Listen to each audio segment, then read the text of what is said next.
Blessed Squad, what's going on with y'all, man? It's your boy, Blessed Applesauce here to bless y'all with another video here on Blessed to Invest. And today I want to give y'all a pretty simple video. It's not going to be too long, just explaining how to buy and sell on Thinkorswim. Because Thinkorswim can get a little complex when you're first looking at the screen. You're like, oh my gosh, it's all these lines all over the place. It's all these candles all over the place. It's what does this arrow mean and this arrow mean? Blah, blah, blah. So getting into the platform, you first open it up. It's going to show you this this monitor screen here. You're not going to see as much information as I have now because I've done a lot of paper trading on this section here. But what it's going to come up with is a monitor section, and what you're going to do, you're going to want to go to the chart. Up here is where you're going to move through the different things you need. You have your help task, you have your education, you have your tools, you have your chart, and the chart is the main one you're going to use. You're going to use these other things here and there, but 9 times out of 10 you're going to be at the chart because that's what you need to use if you want to figure out where price is and where you want to buy and stuff. So how do you access the buy and sell buttons and how to correctly buy and sell on Thinkorswim? So the first things first, you have a couple of options on the side here. You have this trade button that's going to give you a standard buy and sell where you can buy or sell your stock. You can also turn this off. If you need bigger buttons, they have the big buy and sell buttons, and they get a little bigger for the people that want bigger buttons on the side, and you can also close those out as well. Or you can go to your active trader right here.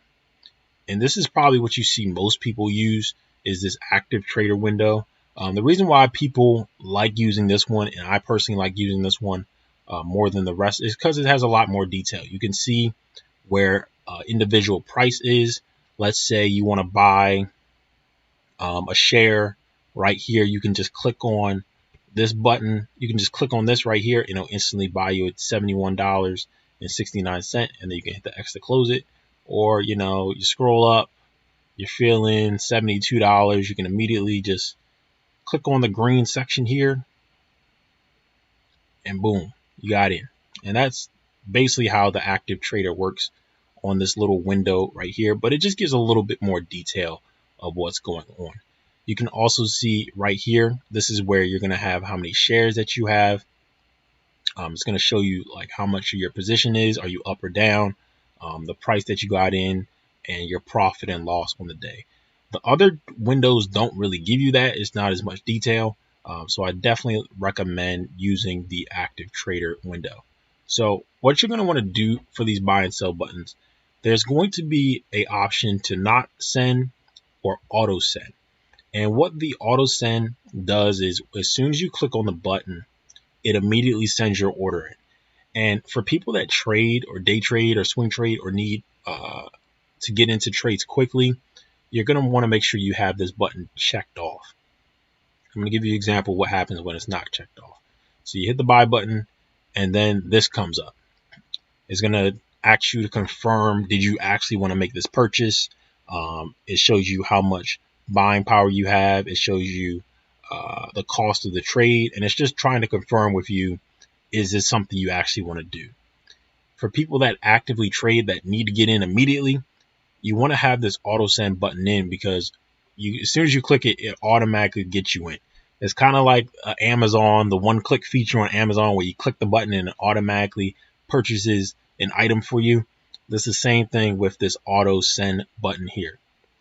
So right here is your quantity where you can put the amount of shares that you want. So if you want to put 10 shares, 1,000 shares, whatever you want to put, 10,000 shares, you can do that. You can also use this up down button to decrease and increase the amount of shares that you want, or you can use these buttons on the side to quickly scroll through how many shares that you want. And then when you hit buy, if you have this auto send on there, it'll immediately buy 2,000 shares for you in this case. Next, I want to show y'all how to customize this thing. So if you go to configure right here, you're able to customize what buy and sell buttons you want on there. So let's say the default you're going to come with is a buy market or a sell market. But maybe you don't want to buy on the market or sell on the market. Maybe you want to buy on the ask or buy on the bid.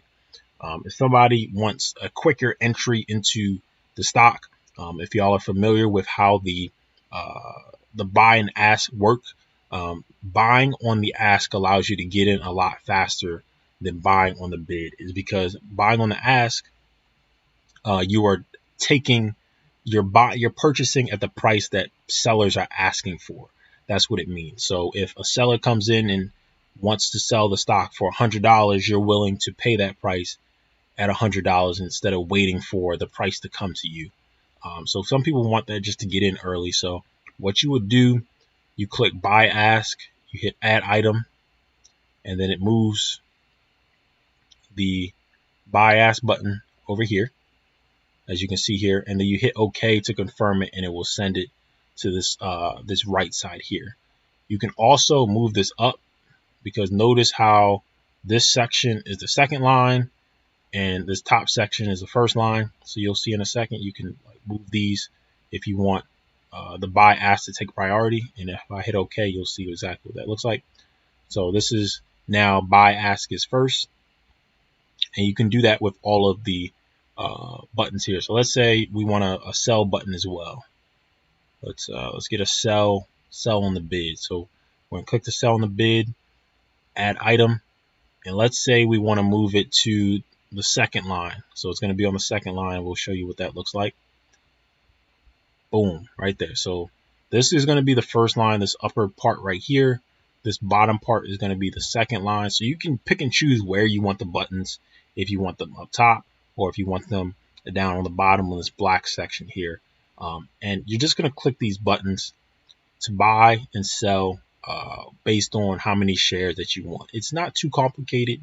It's a pretty simple process how it works. And once you get the hang of it, seeing how the numbers come in and how they fluctuate on your chart, you'll be pretty excited and you'll be a pro at this. But I want to give y'all one more tip before we go.